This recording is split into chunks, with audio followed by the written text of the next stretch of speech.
ამ ტურნირში მონაწილეობენ 3 თბილისის გუნდი, ქუთაისის გუნდი მონაწილეობს, თეთრი წყაროს გუნდი მონაწილეობს და ბოლნისის გუნდი მონაწილეობს.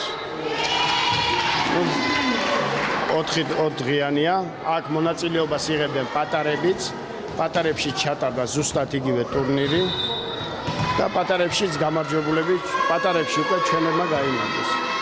ახლა რაც შეეხება აი ამ ფინალში გავიდნენ ჩვენები. და გადავწყვეტ ღონისძიები, ამასოთი კარგი ღონისძიების ჩატარებისათვის. რაც უფრო ბევრი ღონისძიება და შეჯიბი ჩატარდება ბავშვებში, მით უფრო პოპულარიზაცია იქნება ფრენბურთში. ფინალში შევხვდით ქუთაისს და მოვიპოვეთ პირველი ადგილი. ძალიან გახარებული ვარ და ბედნიერი. ძალიან მაგარი გოგონები გყავს ფრენბურთში. კარგი ფეხბურთელები გყავს ყველა სპორტის სახეობაში, ბოლნისის გუნდები ძალიან ძლიერები არიან. ისევ საქართველოში გამორჩეულები.